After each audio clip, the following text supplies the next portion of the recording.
What's up, mamas? I'm Rebecca. You're watching the Reseller Mom Show. Thanks for joining me today for another video with more Reseller Mom content to get more done, make more money, and stay sane while raising kids and reselling online. Today's video is all about online arbitrage or online sourcing or retail arbitrage or whatever you want to call it. Basically, buying stuff online, getting it shipped to you, and listing it on eBay, Poshmark, or Mercari. Stay tuned if that's interesting to you. So let's dive in. I've split this up into 9 different tips. Hopefully they'll go pretty quickly. Just want to share my 2 cents on my experiences with online arbitrage and the things that I've learned. Now, I will say that I don't do a lot of it, but I want to do more of it. And I do think that every time I've done it, it's worked out pretty well. Every once in a while, there's a fluke that doesn't go so hot, but in general, I feel like I've had good experiences with everything that I've done on online arbitrage. Tip number 1 is to window shop often. So basically, I just want you to identify some websites of some retail stores that you may want to do online arbitrage from and start, I would say daily, going to those sites and just looking at what they have. Looking at the clearance, sorting it low to high, sorting it by highest percent off, sorting it by certain categories that you may sell in. Maybe you're only doing women's or you only want some kids items or whatever. And just really start looking, and I'm mostly talking about clothing, FYI, and just really start to get a feel for what they have, what are their deep discounts, do they change from time to time, do they have multiple quantities of things. Just do your research and get the lay of the land and window shop. Don't buy anything yet. Just window shop, make some notes, maybe put some things in your cart, identify what websites have good deals, what websites don't, and just really start to get a feel for the lay of the land in searching for online arbitrage. The next tip is to be prepared. So this could be a lot of different things depending on what websites you're going to and what offers they might have, what loyalty things they might have, what coupons they might have, all of those things. But I would be prepared in starting to learn about all of them. There's all sorts of websites where you can get rebates back, cash back, things that your credit cards may offer. And so I try to be prepared. Maybe you want to make a folder, maybe you want to make, a note on your computer or Google Doc or something, and just start putting in all of the information in there of different opportunities where you can save money and have all of that at your fingertips when you're doing your window shopping. So first you're going to do your window shop and see what's going on with the actual retailers and their websites and what they're offering. And then you want to be prepared with all of the other information that's going to help you make the best deal. Because there's lots of different ways that you can create an online arbitrage deal.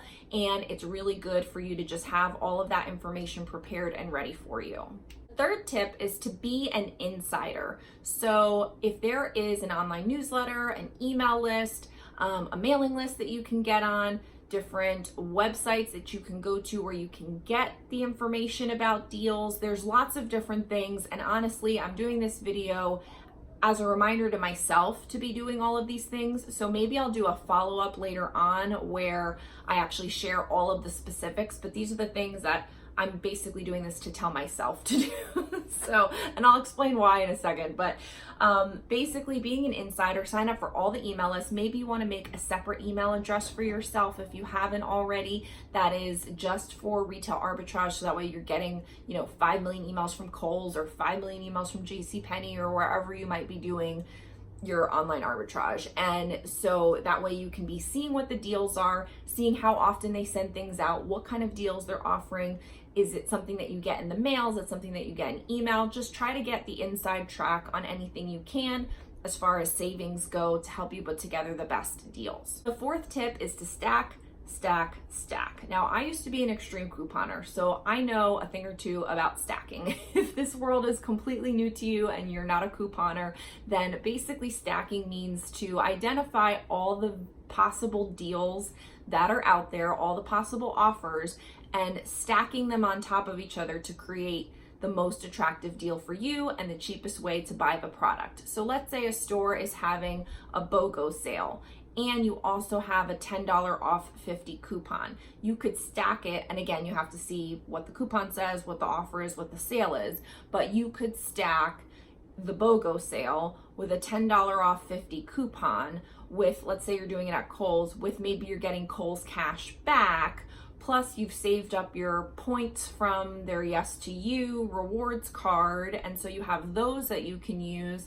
plus you have a discounted gift card that you got from one of the websites like Raise or Swagbucks or wherever. And I used to do that all the time. I haven't done it in a while, and I'll put the links to my accounts below in case you want to sign up and try it. And this wasn't even about that, but it couldn't hurt to sign up under my link. That'd be great. But you could literally stack multiple kinds of offers that are going to give you the most attractive deal, bringing your costs down lower and lower and lower, or giving you more and more cash back to offset the price that you paid. And so it's a lot to keep track of. It's not for the faint of heart, but if you can stack, you can really get an amazing deal, and that will make your prices go sometimes almost like thrift store prices or even better. The next tip is don't be desperate. Don't do it.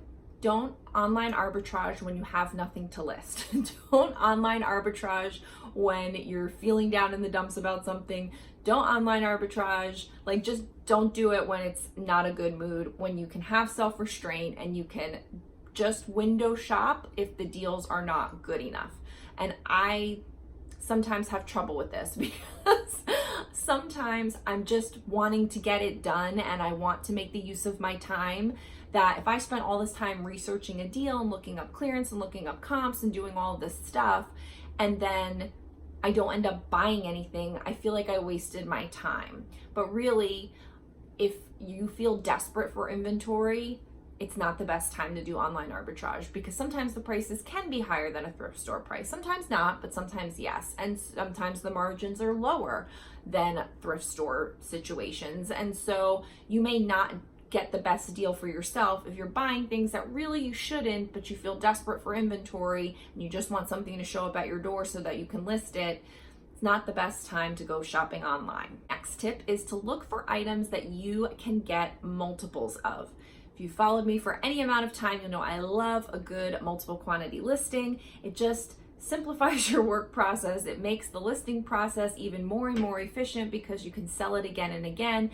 And so multiple quantities are great things that you can find with online arbitrage, because if they are clearancing out a pair of socks, they might be clearancing out 20 pairs of socks.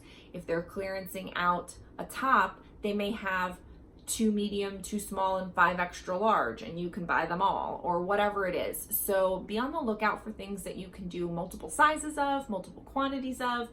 Multiple colors I don't find as attractive, because for me, I feel like I have to set them up as separate listings sometimes. I mean, there are ways that you can set it up as one listing, but I think sometimes people get confused with that, so I don't do that. But multiple quantities, multiple sizes are just fantastic in online arbitrage. I've bought several different kinds of deals. One that made me think about this video today is these, and I already packed it up. It's my last one. I went on Kohl's, found boys' totes boots, like snow boots, winter boots, black winter boots, for $4, and they were normally like $50 boots. So I bought 7 or 9 of them, something like that. And I bought them not this last summer, the summer before that. So they were on clearance from the prior winter. I don't even know what year that is.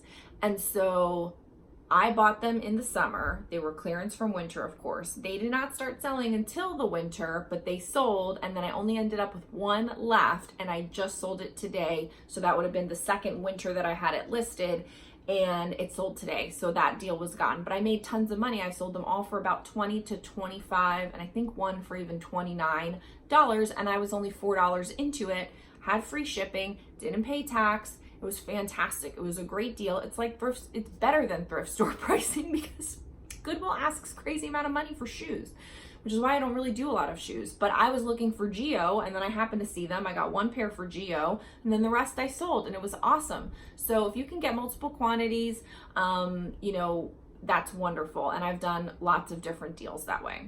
Next tip is don't forget to save the photos and save the information from the listing that you buy. So when you go online and you're shopping and you pick out a few things that you're gonna buy, save the photos right then and there, take screenshots on your phone, save them onto your computer, and then also copy and paste all of the information, the size chart, the description information, all of it, because that's going to save you time when you go to create the listing. Sometimes I've even created the listing immediately and then saved it as a draft, or created the listing and put it up as a coming soon so that people could basically not pre-order it, but like the listing so that when it came in, they would already see it. So I've had really good luck with that, and just don't forget to do it, because once they sell out of it, they may not have that available and you may not be able to get that information again. So make sure to save your photos if you want to use stock photos, and save the information in the listing. So you can just copy and paste that right into your description and use some keywords for your title. The next tip is to be okay with playing the waiting game. So like I just said in the totes example for the kids' boots, they were obviously from winter, whatever year that was. I don't want to do math. I bought them in the summer following that winter. I bought them and listed them, but they didn't start selling until that winter. Then I had one left, didn't sell this whole year, and now it just sold as we're getting into winter of this year. So that's one example. There are other examples where things have taken longer to sell that weren't seasonal that I've done. And then there are things that are very seasonal, like I purchased some Christmas scarves. That was not my best buy. I got them for $2 an item. They're like candy cane scarves. I still have most of them. I've only sold a few of them, and it's a Christmas item, so it's only going to sell for Christmas time. It's not like boots where you have like a whole winter season. This is Christmas specific, so that one wasn't so hot. Trying to think of some of the other ones. I've done a lot. I've gotten jean jackets. I've gotten just like regular tops. I've done a lot of online arbitrage, mostly from Kohl's, but I'd like to expand because Kohl's is okay, but I feel like it's maybe saturated. Lots of people are looking for it. So I'm going to start exploring other websites to go to get more online arbitrage. But you just want to keep in mind and be okay with that you may be waiting. If you're buying it on clearance, it's because it's from a prior time period. And so if it's seasonal, that time period for it to sell again may not come up for 6 months, 8, it depends on what point in the year it is. Now you could buy it and not list it, then you definitely can't make any money on it. Or you could buy it and list it and see, maybe you will make some money on it. Maybe some random ones will sell, periodically. So you just don't know. But my tip is just to be okay with waiting, because there may be a seasonality aspect to it, or it's just the time, that it takes to sell that particular item. Maybe it wasn't a hot seller, but over time, the right buyer will come along for that item. So there's a lot of ways to look at it, but just be okay that you might need to wait a little bit. The last one may not apply to everyone, but for me, it's something I do pay attention to. So for a while, I sold online and did not have a reseller certificate. So I paid tax on clothing here in Florida, unless it's tax-free weekend, which is right before school time. So most of the time I'd pay like 6.5 or 7, I don't know what the tax, 6.5, something, 7, I don't know. So I'm paying tax on clothes most of the time because Florida charges tax on clothes. And so if you buy something online, most of the time you're not paying tax, although with all of the tax laws that may be changing. So that was very attractive to me because I didn't have to worry about tax when I bought something online, and so that was a savings for me. So even though I might not have all the discounts, or it may not be a thrift store or whatever, I was kind of paying, saving a little bit of money because I wasn't paying tax because I bought it online versus going to a thrift store and paying tax. Now since then, as of this year, I did get my reseller certificate. So I don't pay tax when I go to the thrift store. I don't pay tax when I go to local clearance sales at a consignment store. But when I go to a store, because a lot of times they don't like it when you are a reseller, like when I go to the outlets, I learned this the hard way, you don't want to give them your reseller certificate because they're going to identify you as a reseller and they may not sell to you. So locally, having a reseller certificate doing retail arbitrage sometimes does not work out well if you're in a state that normally charges sales tax on clothing and shoes. Now, online, you can't use your reseller certificate either. There's no way to put that in. So like when I order from liquidation.com and I do a liquidation auction, I have my reseller certificate with them. I don't get charged tax. But if I go onto Kohl's website or whichever, department store or whatever I'm going to do an online arbitrage for, there's no way to give them my reseller certificate. So just be mindful of if you're paying tax or not. If they're in your state, you might be paying tax. If they're not in your state, you might not be paying tax. And also, again, with all the crazy tax laws, things are changing and who knows what's going on. So I would just say, when you're figuring out your deals, be mindful of that, because if you are in a state like Florida that does normally charge sales tax, you may have an additional fee when you check out versus when you're looking at the deal, just, getting ready to put it in your shopping cart, looking at it on the website. And that can kind of make or break your deal, because maybe you're only going to get 10 or 20% margin on it. If you're paying 6.5% sales tax, that is not good. So that's something to definitely keep in mind. Again, every situation is going to be different. How all the stores are handling it, what state you live in. So I'm just putting it out there as a general comment that it's something to pay attention to. So that's it. Those are all of my tips. I would really love it if you have any particular tips and tricks regarding online arbitrage that you may want to share below with the Reseller Mom community that watches these videos.